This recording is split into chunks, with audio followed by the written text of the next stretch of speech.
Salut à tous et bienvenue sur Infux pour la correction en électronique du BTS 2018, exercice 1.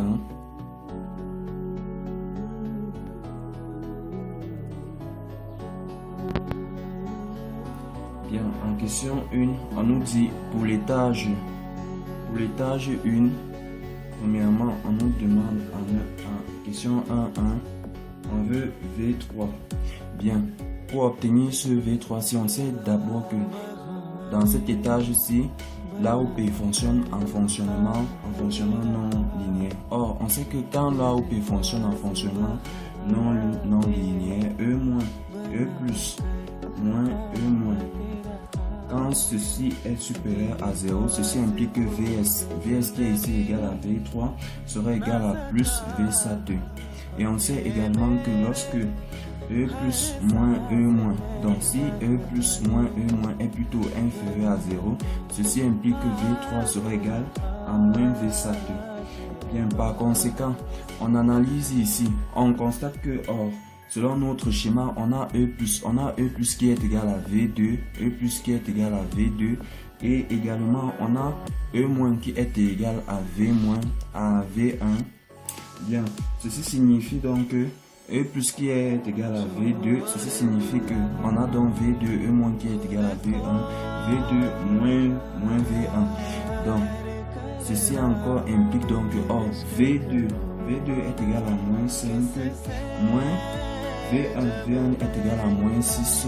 Par conséquent, ceci implique donc qu'on a moins 5, moins, cela fait plus, ça fait plus 6. Ceci implique donc qu'on obtient 1 qui est supérieur à 0. Par conséquent, on trouve donc V3 qui est égal à plus B-SAT qui est égal à 14 volts.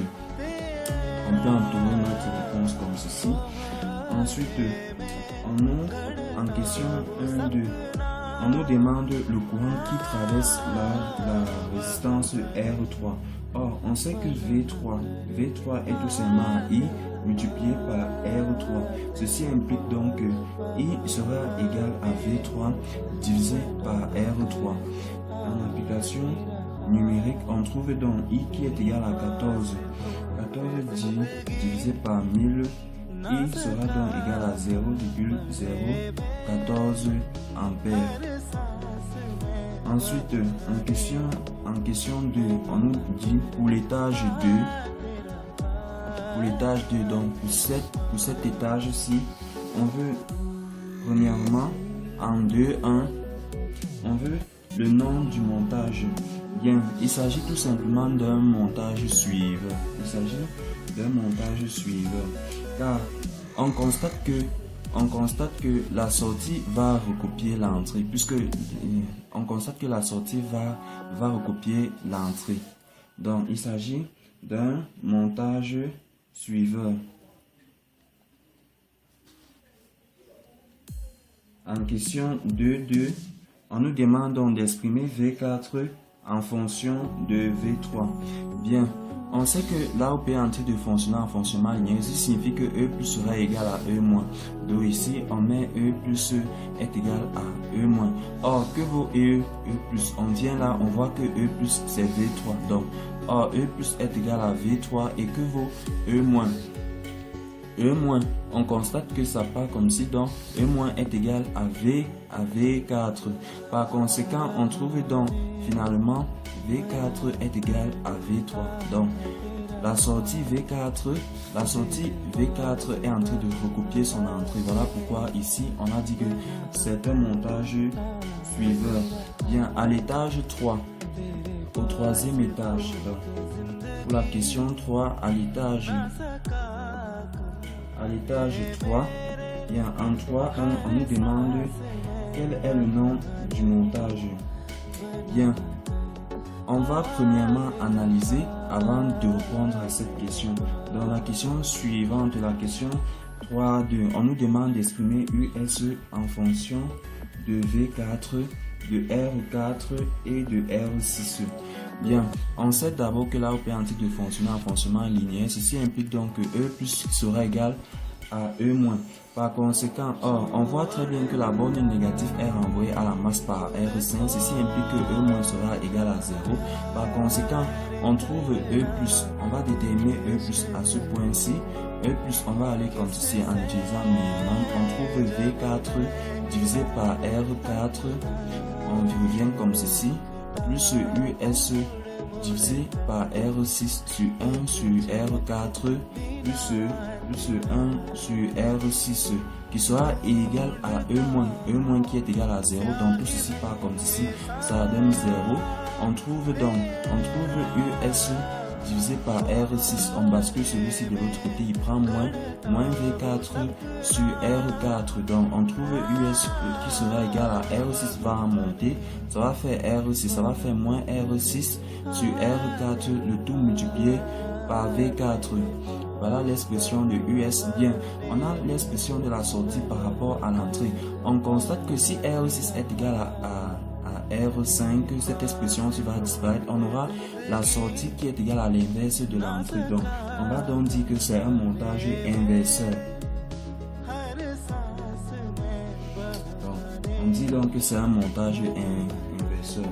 En question 3.3, on nous donne pour V3 est égal à 14 volts, on veut déterminer US.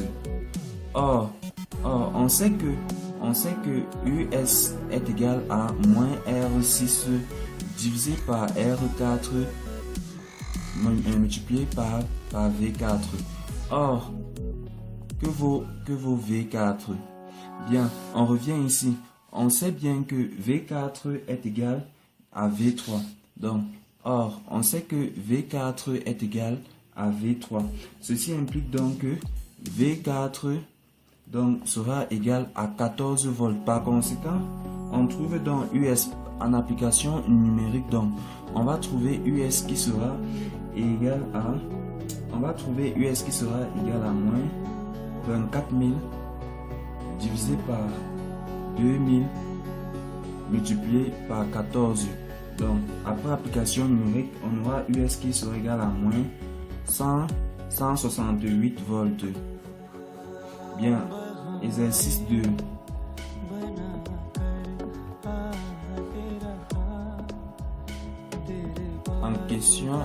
En exercice 2, en question 1, on nous dit pour l'interrupteur K ouvert. En question 1.1, on nous demande d'exprimer V2 sur V1, d'exprimer V3 sur V2 et enfin d'exprimer VR sur V3. Premièrement, nous allons exprimer l'expression de V2 sur V1. Or, on sait que l'AOP sera en train de fonctionner en fonctionnement linéaire. Ceci implique donc que E+ est égal à E-. Or, on constate que E+, que voici, va être renvoyé jusqu'ici. Donc, par conséquent, on obtient donc la borne E+, cette tension-ci, E+, comme ceci, donc E+ sera égal à V1 et on va obtenir E- qui sera égal à, bien, E- arrive jusqu'ici, donc on va appliquer 0, donc 0 tension sur R4, sur R1 autant pour moi, plus on y va comme ceci, on trouve, en allant comme ceci, on trouve V2 sur R2, le tout divisé par 1 sur R1 plus 1 sur R2. Bien, à ce niveau-ci, comme E+ est égal à E-, on obtient V1 qui est égal à V2 multiplié par divisé par R2, le tout divisé par 1 sur R1 plus 1 sur R2. Bien, on obtient encore V1 qui sera égal à V2 sur R2 multiplié par l'inverse de ce produit, ça fait ça fois ça. On obtient R1 multiplié par R2, le tout divisé par ça fois ça, par R1 plus R2 plus ça fois ça. Bien, les R2 vont se simplifier. On va donc obtenir V1 et V2. On peut basculer V2 ici pour obtenir V1 sur V2 qui sera égal à R1 divisé par R1 plus R2. Bien, comme c'est l'inverse de cette expression qu'on veut, on va dire que V2 sur V1 sera égal à R1 plus R2 divisé par R1. On peut simplifier cette expression-ci en disant donc que V2 sur V1 sera définitivement égal à les R1 vont partir une fois plus R2 divisé par R1. Bien. Voici l'expression simplifiée. En question suivante, donc on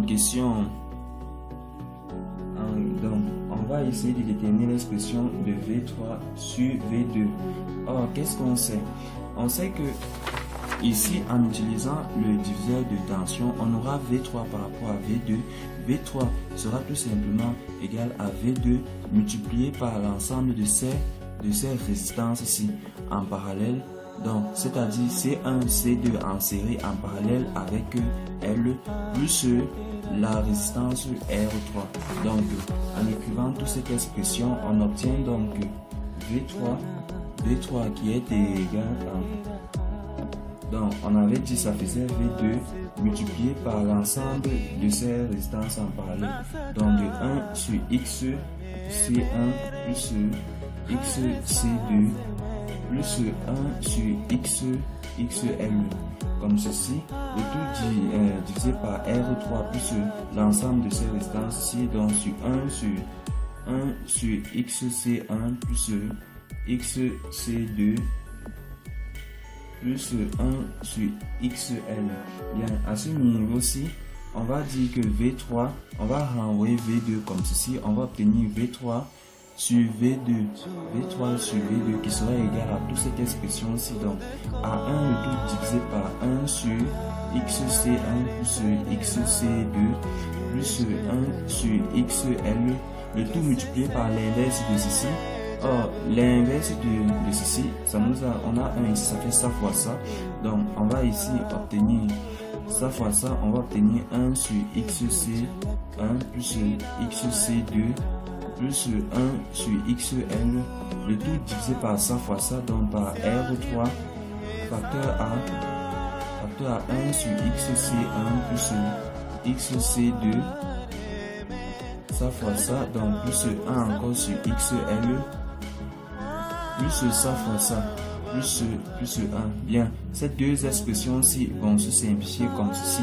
On va obtenir donc V3 sur V2 qui sera donc désormais égal à 1 sur R3 facteur à 1 sur XC1 plus XC2 plus 1 sur XL plus 1.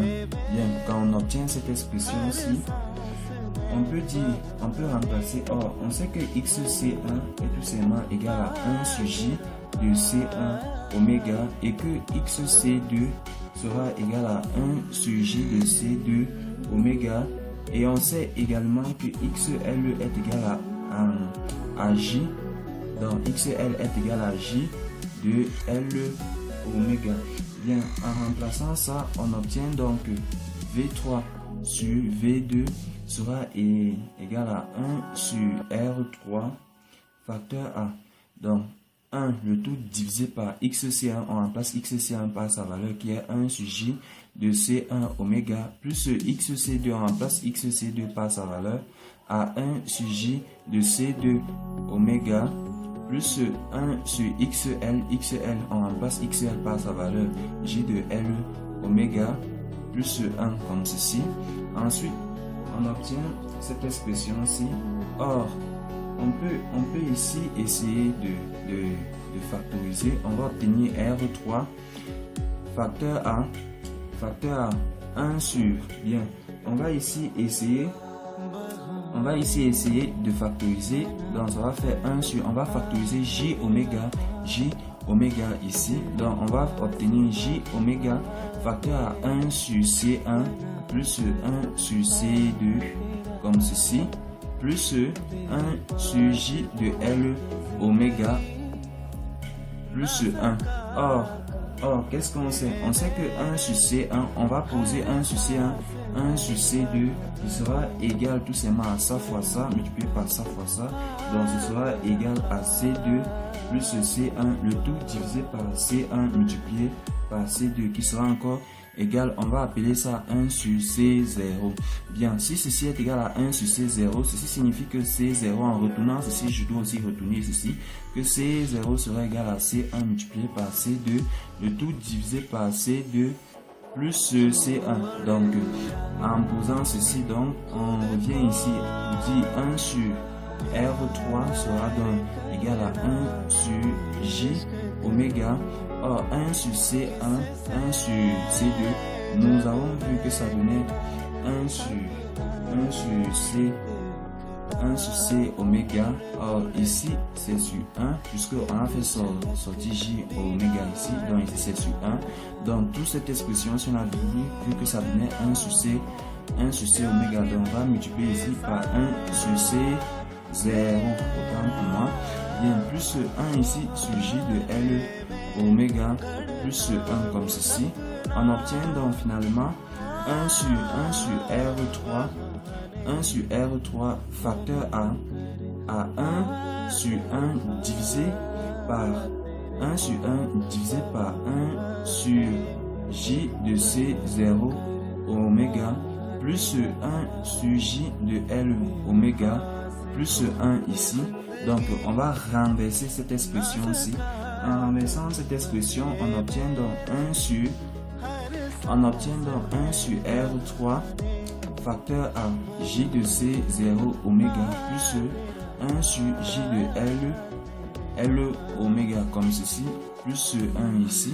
Donc, à ce niveau-ci, on va essayer de multiplier ça fois ça, fois ça, fois ça. On va obtenir 1 sur R3 facteur à ça fois ça. On va obtenir ça fois ça, les J, ça va faire moins. Donc, moins C0L oméga au carré, ça fois ça, plus 1, le tout divisé par J de L oméga, qu'on va faire encore plus 1 sur 1. Bien, en multipliant, en inversant cette expression-ci, on obtient 1 sur 1, le tout multiplié par J de L oméga, divisé par R3 facteur à 1 moins L de C oméga au carré plus J de L oméga comme ceci. Ensuite, donc, ceci nous permet d'écrire donc que finalement V3 sur V2 sera égal à J de L oméga, le tout divisé par R3 facteur à 1 moins L de C0 oméga au carré plus J de L oméga. On a notre expression finale. Ensuite, on veut déterminer VR sur V3. Or, on sait que VR sera égal à... On veut déterminer VR sur V3. Or, tel qu'on est en train de voir ici, V3, on peut utiliser le diviseur de tension, sauf que V3, c'est l'inverse normalement de la tension qu'il y a ici. Donc, on va dire que VR sur V3, VR sera donc égal à moins V3 multiplié par XC2, vu que c'est la tension appliquée au bord de XC2, tout simplement divisé par X de C1 plus X de C2. Ainsi, on obtient VR sur V3 en faisant basculer V3 ici sera égal à moins X de C2 divisé par X de C1 plus X de C2. Plus X de C2. Or, on sait que X de C2 est égal à 1 sur J de C2 oméga et que X de C1 est égal à 1 sur J de C1 oméga. En remplaçant ça ici, on obtient VR sur V3 qui sera égal à moins 1 sur J de C2 oméga, le tout divisé par 1 sur J de C1 oméga plus 1 sur J de C2 oméga comme ceci. Bien, on va ici essayer de factoriser. Donc, on va obtenir ici moins 1 sur J de C2 oméga ici, le tout divisé par, on va factoriser J oméga par 1 sur J oméga comme ceci. On va obtenir 1 sur C1 plus 1 sur C2 comme ceci. Or, on sait que toute cette expression-ci là est égale à 1 sur C0 tel que nous l'avons exprimé ici. comme ceci. Donc, on obtient finalement VR donc sur V3 qui sera égal donc à moins 1 sur J de C de oméga, le tout divisé par 1 J de C0 oméga. On va essayer de renverser ceci. En renversant, on obtient moins 1 sur J de C de oméga multiplié par l'autre ci. L'autre ci va monter par J de C0 oméga divisé par 1. On peut simplifier les oméga et les J comme ceci. Finalement, on trouve VR donc sur V3 qui sera égal tout simplement à moins C0 divisé par C2. Or, on va remplacer C0 par sa valeur. On va remplacer C0 par sa valeur qui est ici. Donc, on obtient tout simplement ici moins C2 comme ceci plus donc on va remplacer moins C2 multiplié par C1 divisé par C2 plus C1 multiplié tout simplement par l'inverse de ceci. Donc multiplié par 1 sur C2. Les C2 vont se simplifier ici comme ceci. On va donc obtenir finalement VR sur V3 qui sera égal à moins C1 le tout divisé par C1 plus C2. Voici notre expression finale. Ensuite, en question 1-2, on nous demande de déterminer la fonction de transfert T. T qui est égal à VR sur V1. Or, on a d'abord déterminé V2 sur V1, on a ensuite déterminé V3 sur V2 et finalement on a déterminé VR sur V3. Et on constate que en multipliant V2 sur V1 multiplié par V3 sur V2 et en multipliant VR, tout ceci multiplié par VR sur V3, on constate que les V3 vont se simplifier, les V2 également vont se simplifier. On va obtenir finalement VR sur V1 qui est encore égal à notre fonction de transfert T. Donc pour obtenir notre fonction de transfert T qui est égale à VR sur V1, nous allons tout simplement multiplier cette expression-ci qui sera égale à V2 sur V1 multiplié par V3 sur V2 multiplié encore par VR sur V3 comme ceci bien. Par conséquent, on trouve notre fonction de transfert qui est égale à or V2 sur V1, on avait déterminé l'expression de V2 sur V1 qui est égale à 1 plus R2 divisé par R1. Ensuite, on a déterminé l'expression de V3 sur V2 qui était égale à J de L oméga divisé par R3 facteur à 1 moins L de C0 oméga au carré comme ceci plus J de L oméga comme ceci. Le tout, maintenant, on a déterminé VR sur V3 que voici. Donc, il y aura un moins qui va apparaître ici. C1 sur C1 plus C2. Bien. On trouve donc la fonction de transfert qui est égale à VR donc, sur V1 qui sera égale à moins. Donc, on va porter cette expression aussi comme elle est négative pour mettre au début à moins C1. C2 plus C1 multiplié par toute cette expression-ci, donc par 1 plus R2 sur R1 comme ceci.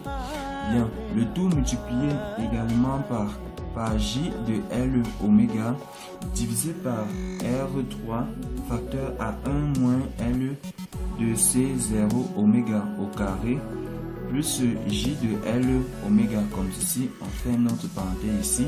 Donc, on obtient ainsi notre fonction de transfert.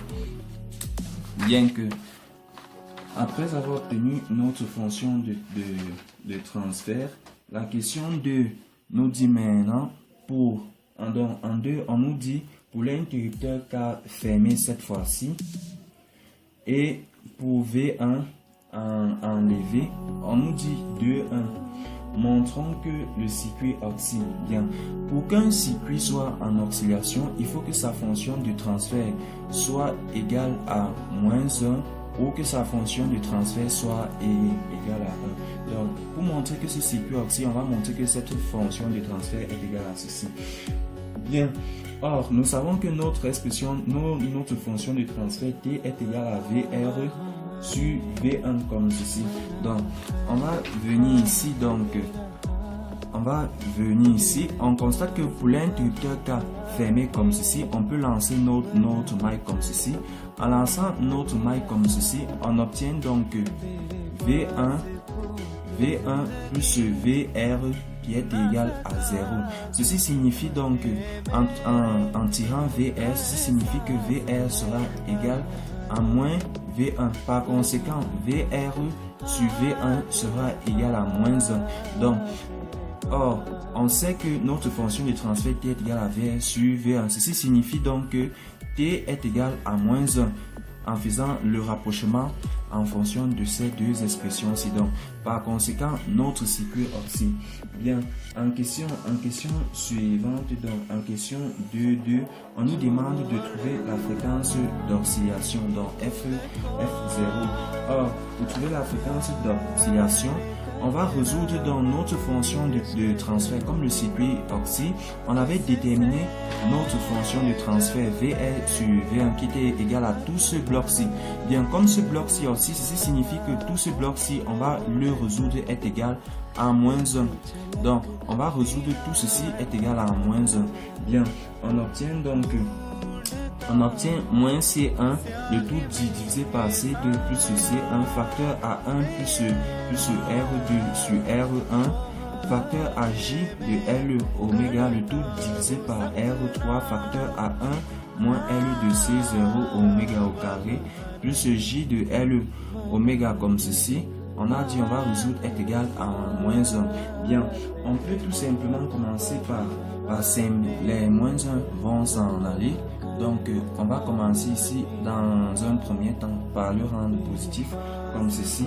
Ensuite, on va basculer toute cette expression-ci ici. Donc, on reste avec 1 plus R2 sur R1, facteur à J de L oméga, le tout divisé par R3, facteur à 1 moins L de C0 oméga au carré, plus J de L oméga comme ceci, sera égal à cette expression-ci va monter, donc ça va faire C2 plus C1, le tout divisé par C1. On renvoie également cette expression-ci, on reste avec J de L oméga, le tout divisé par R3, facteur à 1 moins L de C0 oméga au carré, plus J de L oméga comme ceci, qui sera donc égal à C2 plus C1, le tout divisé par C1, multiplié par R1 divisé par R1 plus R2.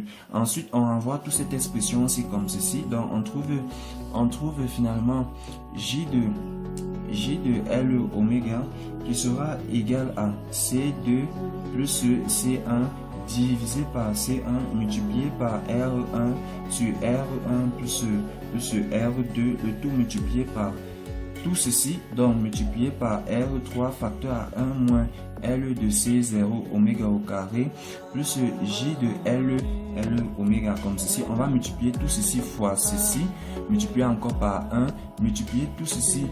Donc on va multiplier tout ceci fois tout ceci, multiplier tout ceci fois tout ceci. Donc on reste avec J de L oméga est égal à C2 plus C1 divisé par C1 multiplié par R1 divisé par R1 plus R2 multiplié par R3 facteur à 1 moins L de C0 oméga au carré comme ceci. Ceci encore multiplié par tout ceci.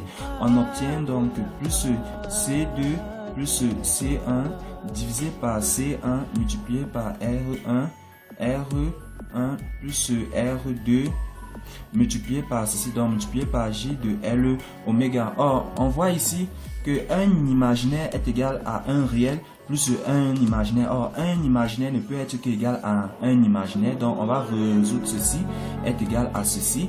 Or, et comme le réel, on va résoudre le 0 est égal le réel est égal à 0. Par conséquent, on obtient donc J de L oméga l'imaginaire qui sera égal à ce côté imaginaire, donc à C2 plus C1 divisé par C1 multiplié par R1 divisé par R1 plus R2 J de L oméga comme ceci. Le réel, on va résoudre est égal à 0, donc on obtient C2 plus C1 divisé par C1 multiplié par R1 divisé par R1 plus R2 multiplié encore par R3 facteur à 1 moins L de C0 oméga au carré. Or, par conséquent, celui-ci donc devient oméga 0 puisqu'il va s'agir de la pulsation de Coupure qui sera, on va résoudre est égal à 0. Bien, quand on a obtenu cette expression-ci, donc, finalement, on obtient donc, on va basculer tout ceci ici, donc ça va faire tout ceci est égal à 0. Par conséquent, on va rester avec R3. Je vais appeler ceci 1 et je vais appeler ceci 2. 1, je vais le mettre ici, donc on va rester avec, or R3 aussi sera égal à 0, donc on va rester avec 1 moins L de C0 oméga qui sera égal à 0.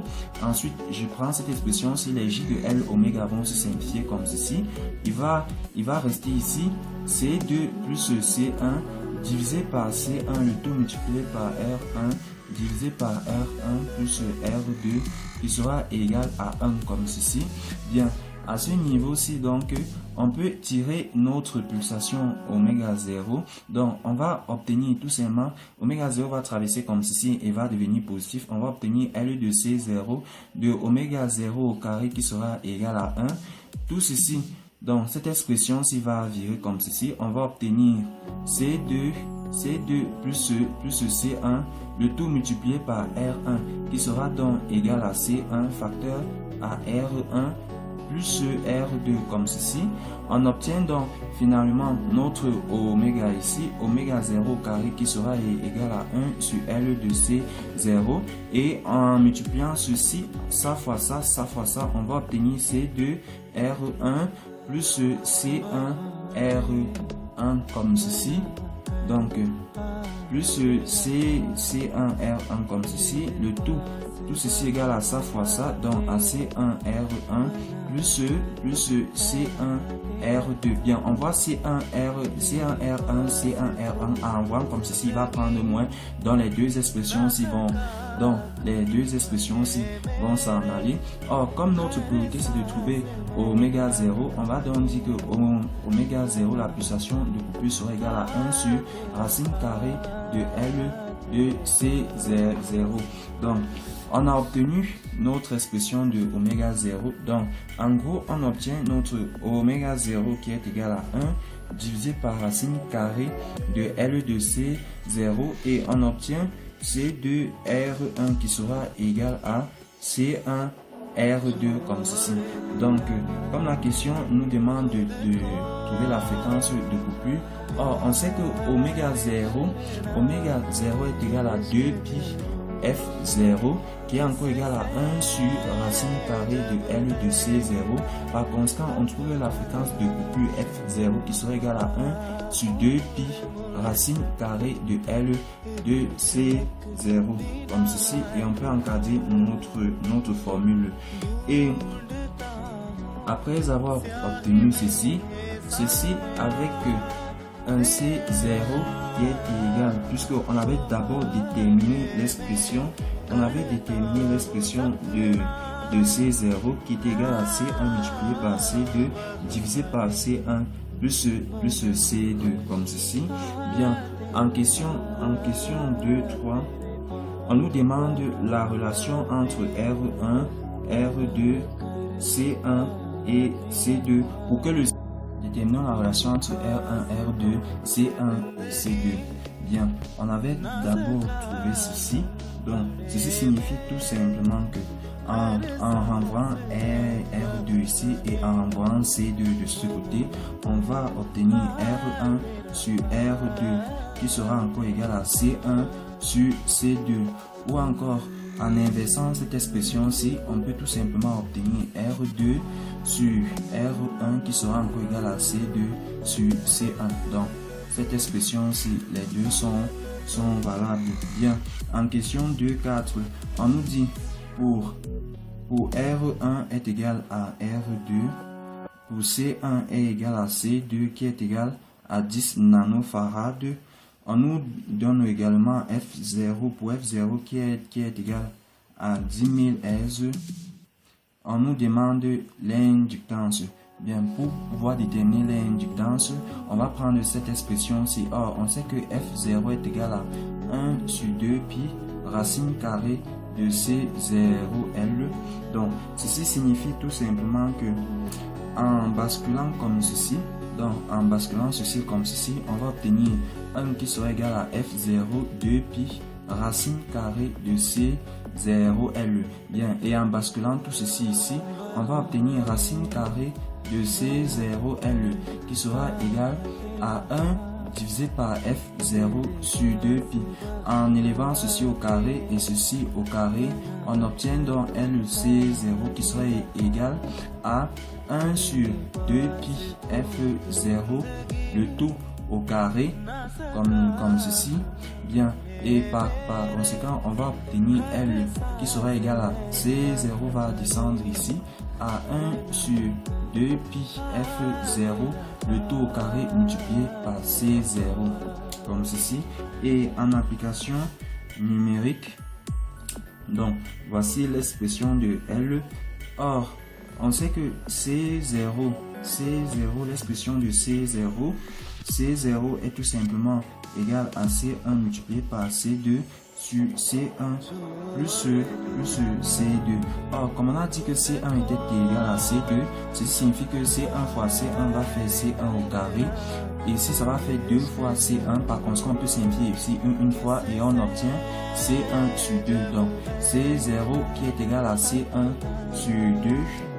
C0 c'est C1 sur 2 qui sera donc égal à 5 nanofarad. Par conséquent, on va obtenir L, l'expression de L qui sera égale à 1 sur 2 pi multiplié par 10 000, le tout au carré, multiplié par 5 fois 10 exposant moins 9. Et en pré-application numérique, on trouve L est égal à 50,66 mHz. Comme ceci. En exercice, à l'exercice 3, donc on passe à l'exercice 3.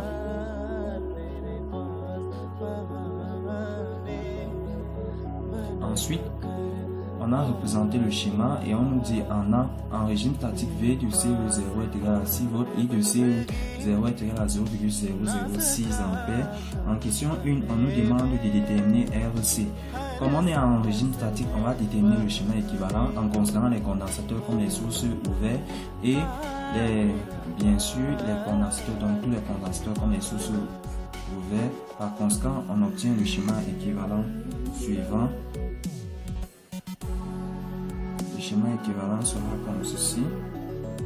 Ici VBB, ici RB comme ceci. Tension là, celle-ci. Cette tension-ci comme ceci, elle va monter comme ceci. Ici, on aura la tension V de BE comme ceci. Ici, on aura le courant IB. Ici, on aura le courant IC. Cette tension-ci va aller comme ceci. Ici, on aura V de CE0. Ici, on aura l'alimentation V de CC comme ceci. Bien, on va déterminer RC. Donc, pour déterminer RC, on va lancer notre maille comme ceci. En lançant cette maille, qu'est-ce qu'on obtient? On voit V de CC moins RC et de C0 moins V de CE0 est égal à 0. Par conséquent, RC sera égal à V de CC moins V de CE0 divisé par I de C0. En application numérique, on trouve RC qui est égal à 12 moins 6, le tout divisé par 0,006. Bien, et on trouve donc RC qui est égal à 1000 ohms. En question 2, on veut I de B0. Or, on sait que I de C0 est égal à bêta I de B0. Par conséquent, on dit I de B0 qui sera égal à I de C0 divisé par bêta.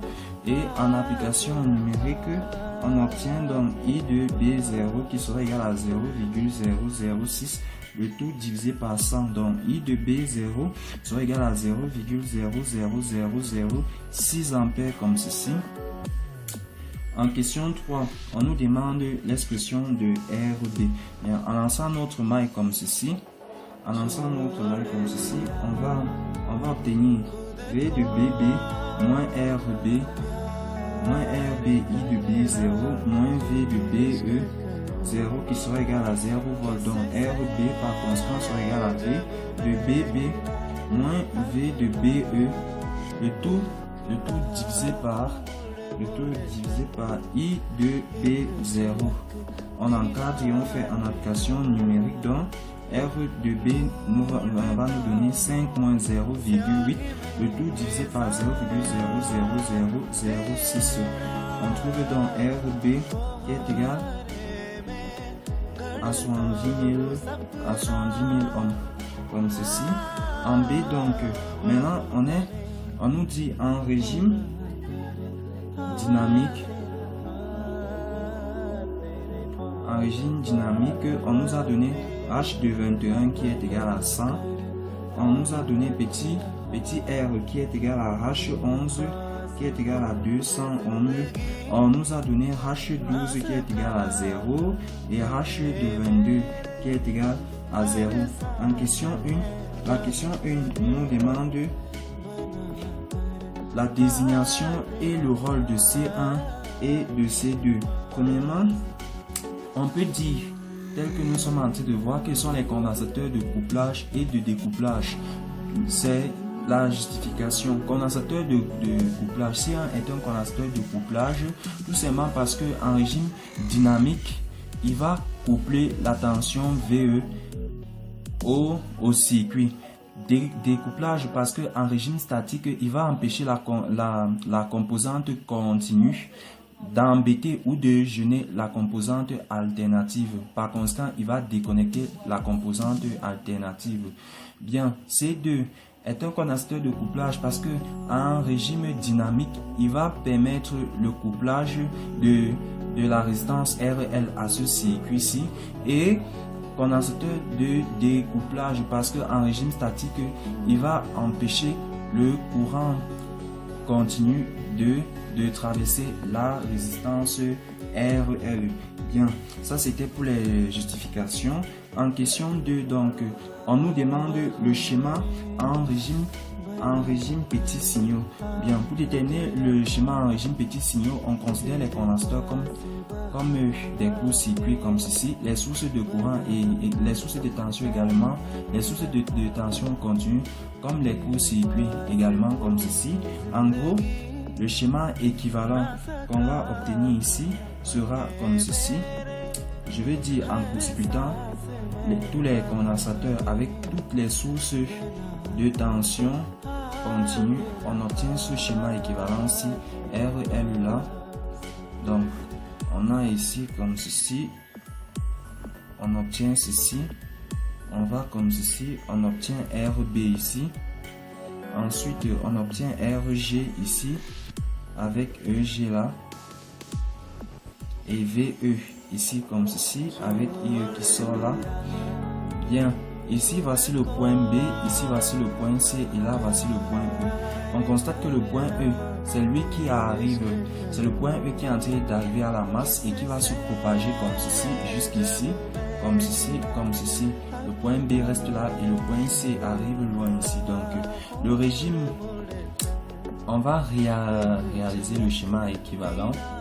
Le schéma équivalent du transistor en régime petits signaux est noté comme ceci, bêta IB. On ne va plus représenter, on va pas représenter le paramètre 1 sur H22 puisqu'on nous a dit que c'était égal à 0. On nous a demandé de considérer que c'était égal à 0. Donc voici le schéma équivalent. Bien, on vient au point B. De B à E, on voit RB. Donc de B à E, on voit notre résistance RB. On note RB comme ceci. On vient ici, on assure.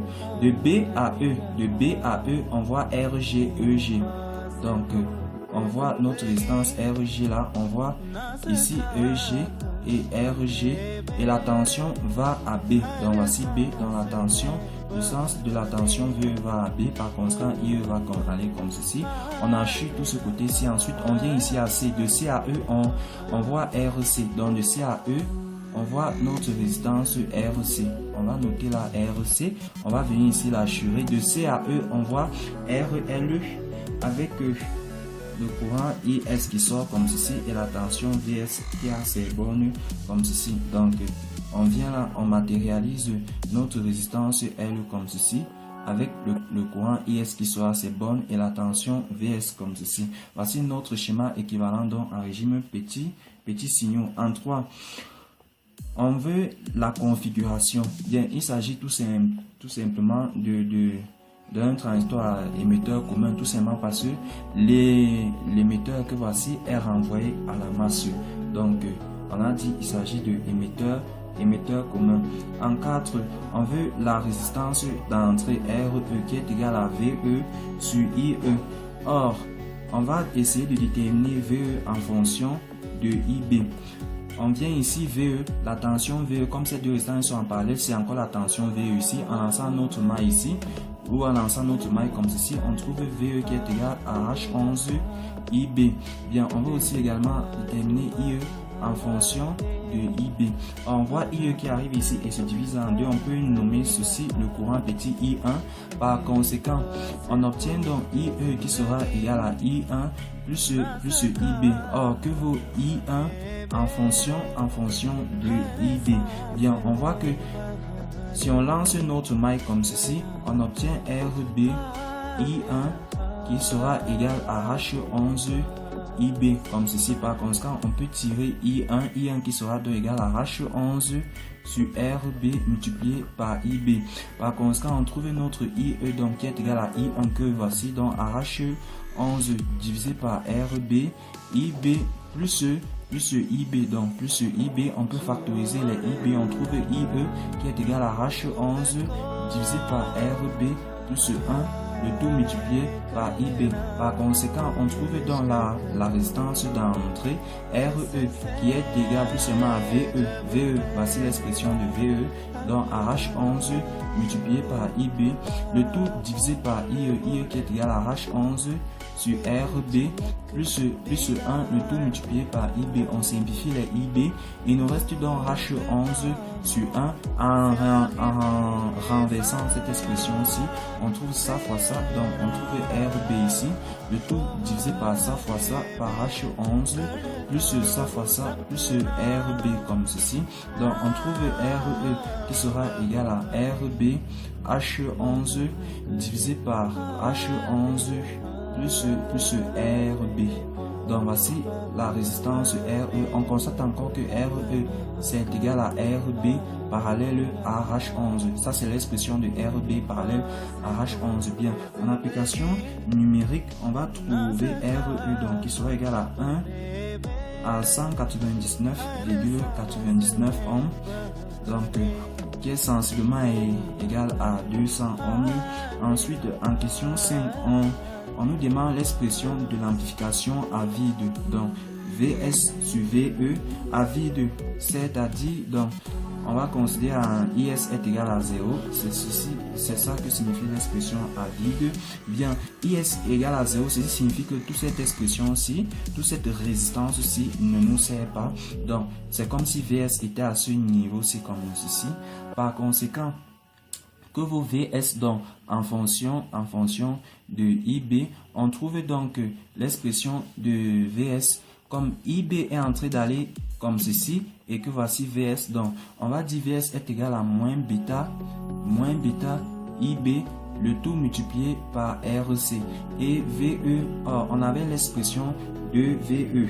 L'expression de VE c'est H11 IB.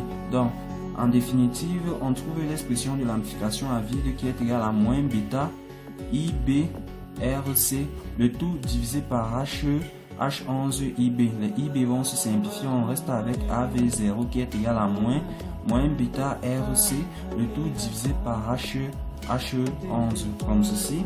Et en application numérique, donc en application numérique, on va obtenir AV0 qui sera égal à 100 multiplié par 1000, le tout divisé par 200. Donc on a moins ici, ce qui nous donne moins 500. Or, si c'est AV0, si c'est son module, on aura 500. Bien, on a déterminé l'expression. Donc La question suivante nous demande en fait. Donc, à la partie B, en exercice 1, on nous a donné l'expression de ce multiplexeur avec cette table de vérité. En question 1.1, on nous demande d'exprimer x en fonction de A, en fonction de B et en fonction de C. Bien, on vient dans le tableau, on compte les thèmes où il y a 1, 1, 2, 3, 4. Donc, ça fait 4 thèmes, ça fait 1 thème plus 2 thèmes plus 3 thèmes plus 4 thèmes. Le premier thème ba ba ba, donc A ba B ba C ba. Le deuxième thème A ba C ba, A ba C ba. Le troisième thème uniquement A à la barre et le quatrième thème rien à la barre. Ensuite en question 1, 2, on nous demande de simplifier par canot. Bien, on va simplifier cette expression par canot. On a A, B, C ici. On met la 0, 0, 0, 1, 1, 1, 1, 0. Ici, on va mettre la 0, 1. Ensuite, on vient là A, ba, B, ba, C, ba, A, ba, B, ba, C, ba, on met la 1. A, ba, B, C, ba, A, ba, B, C, ba, on met la 1. A, ba, B, C. On vient là A, ba, B, C, on met la 1. A, B, C. A, B et C ici, on met la 1. Ensuite, on les entoure comme ceci, 2 à 2 comme ceci. On ne va plus entourer 2 comme ceci parce que chaque élément est déjà dans un encadrement. Donc entourer comme ceci revient encore à ajouter un thème de plus. Pourtant, canot permet plutôt de simplifier. Donc on va plus entourer comme ceci, on va tirer comme ceci. On vient ici, quel est l'élément qui a varié ici? Il s'agit de B. Par conséquent, on reste avec A bar. Ensuite, on prend C bar. Ici, même chose, quel est l'élément qui a varié ici? Il s'agit de A. On reste donc avec B et on prend ici C comme ceci. Par conséquent, on trouve donc l'expression simplifiée de x qui est égale à A bar, C bar plus B, C comme ceci. Donc, en question 2, on dit maintenant pour le multiplexeur, donc pour le mux que voici, on nous demande la désignation et le rôle de l'entrée V. Bien, sa désignation, il s'agit de l'entrée de validation. Bien, son rôle est de permettre l'allumage et l'instruction du multiplexeur. Tel qu'on voit ici, il est actif au niveau bas. Ceci signifie donc tout simplement que quand V est égal à 0, alors il y a allumage du multiplexeur, c'est-à-dire S va prendre l'entrée choisie. Donc S peut prendre E0 jusqu'à E7. Mais maintenant, si V est égal à 1, ceci signifie que S va prendre automatiquement 0, quelle que soit l'entrée sélectionnée ici. Bien. Ensuite, en question 2.2, on nous demande la table de vérité de ce multiplexeur. Donc, on va réaliser la table de vérité. On va prendre la A2, on va prendre la A1, on va prendre ici A0. Et voici la sortie du multiplexeur S ici, comme ceci. 1, 2, 3, 4, 5, 6, 7 et 8 là. Donc, on va descendre jusque là, prendre comme ceci. Prendre celui-ci comme ceci, prendre ça là, assurer un peu ici, vu qu'on a représenté ça trop gros. 0, 0, 0, 0, 1, 2, 1, 1, 0, 0, 1, 1, 0, 0, 1, 1, 0, 1, 0, 1, 0, 1, 0, 1. Bien, la sortie du multiplexeur, premièrement, il faut savoir que quand ici on est à 0, 0, E0 sonne, E0 sort, donc E0 est envoyé à la sortie et ainsi de suite. Donc ici on a E0, ici on a E1 qui sort, ici on a E2 qui sort, ici on a E3 qui sort, ici on a E4 qui sort là, ici on a E5 qui sort, ici on a E6 qui sort, ici on a E7 qui ressort là. Bien, ensuite en question 3, on veut le câblage, on veut réaliser le câblage, on nous demande de réaliser le câblage de ce multiplexeur de telle en sorte que on ait cette fonction de sortie si bien.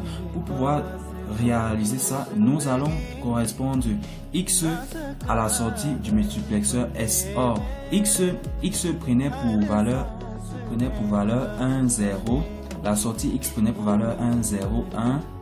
1 là, avec 1 ici, et là 0, 0, 0. Donc, on va essayer de réaliser une correspondance entre la sortie X et la sortie du multiplexeur. Bien, ainsi dit, on vient ici, donc E0 doit prendre 1, E1 doit prendre 0, E2 doit prendre 1, E3 doit prendre 1, E4 doit prendre 0, E5 doit prendre 0, E6 doit prendre 0 et E7 doit prendre 1. Bien, on va encore retracer le schéma de notre multiplexeur ici, comme ceci. On va mettre la mus S qui est notre sortie. On va mettre ici les entrées d'adressage A0, A1, A2 et notre valideur ici. Ensuite, on va mettre la E0, E1, E2, E3, E4, E5 là, E6 là et E7 comme ceci. On va un peu essayer de les tirer comme ceci. Bien, ensuite, il faut savoir que V de CC est tout simplement égal à 1 et par conséquent, la Terre Grund est tout simplement égal à 0. Donc, on avait dit, on renvoie E0, on renvoie E0, E1, E0, E2 et E3 à 1. Donc, E0, on l'envoie à 1, on envoie E2 à 1, on renvoie E3 à 1 et enfin on renvoie E7 également à 1. On renvoie E7 à 1. Tout le reste partait à 0. Donc on envoie ici à 0, à 0, à 0, à 0 là. Bien, on a fini la réalisation. Par conséquent, la sortie de notre multiplexeur XS va réaliser la sortie X que voici. Bien, à l'exercice 2, on veut réaliser un compteur asynchrone. On veut réaliser un compteur asynchrone modulo 8. La première question, on nous dit combien de bascules JK doit-on utiliser. Pour savoir, on va faire, on sait que 2 exposant 3 est égal à 8. Ceci signifie on va utiliser 3 bascules JK. En question 2, on nous demande le schéma. Donc, on veut le schéma avec les bascules qui vont déclencher sur le front descendant. Donc, le schéma, on va réaliser le schéma comme ceci en utilisant nos 3 bascules comme on l'a bien spécifié. On va mettre ici J0, appelé ici K0. Le front descendant se représente comme ceci. Comme ceci. On va appeler ceci J1, K1. On va sortir ici à Q1, on va sortir à Q0, ici on va sortir ici à Q2.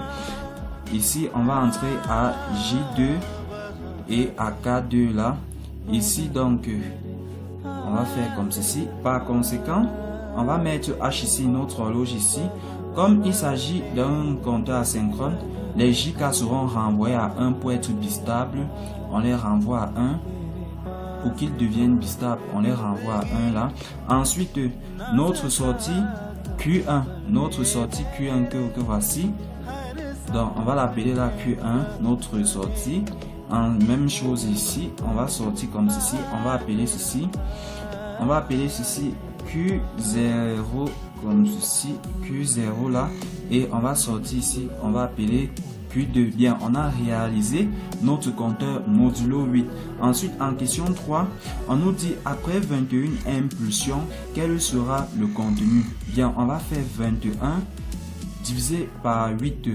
Quand on divise 21 par 8, on obtient 2.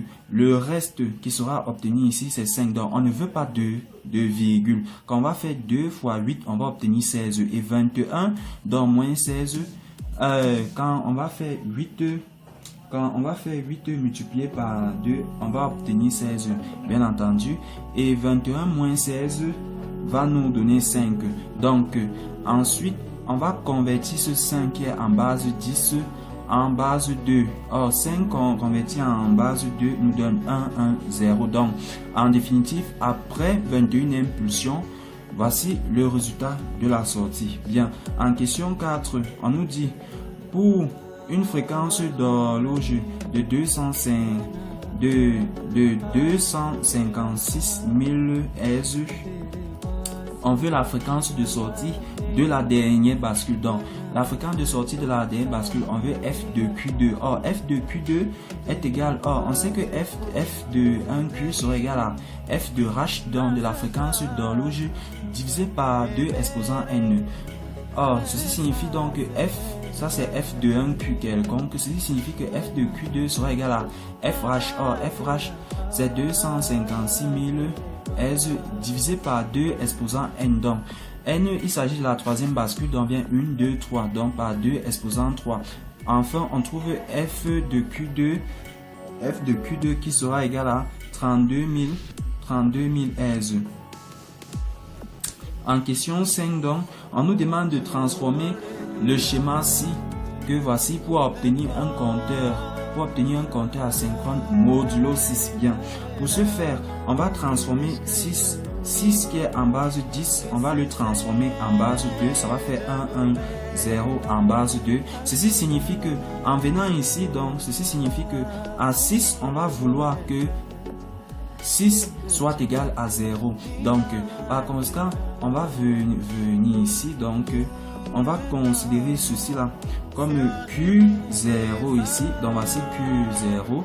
Donc, Q0 est égal à 0. Par conséquent, on va vouloir mettre, voici Q1 donc, et voici Q2. On va vouloir mettre Q1 à 0 et Q2 à 0 comme ceci.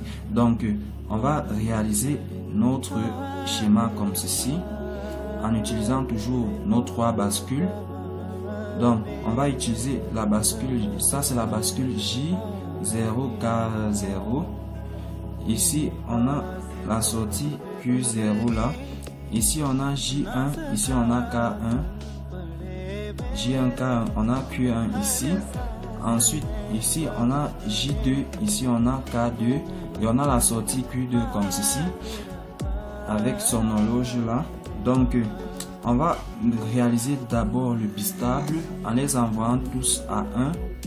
Donc, en envoyant les J et K à 1 pour qu'ils soient bistables. Bien, ceci étant dit, maintenant on va câbler comme ceci. On câble là.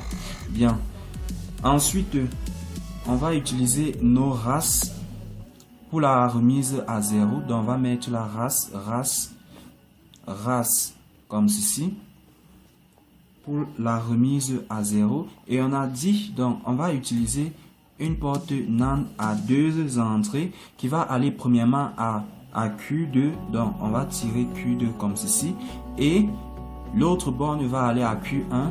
On vient ici, on transporte notre Q1, on envoie comme ceci. Par conséquent, donc, on a réalisé notre compteur asynchrone modulo 6. C'est la fin de cette vidéo. Si nous vous avons aidé, n'oubliez pas de liker et de vous abonner. Pour ceux qui en veulent davantage, n'oubliez pas d'aller sur notre plateforme et de consulter nos contenus d'électronique, machine, installation, asservissement avec vidéos d'explication et épreuves corrigées au BTS niveau 2. Sur ce, à très bientôt. Ça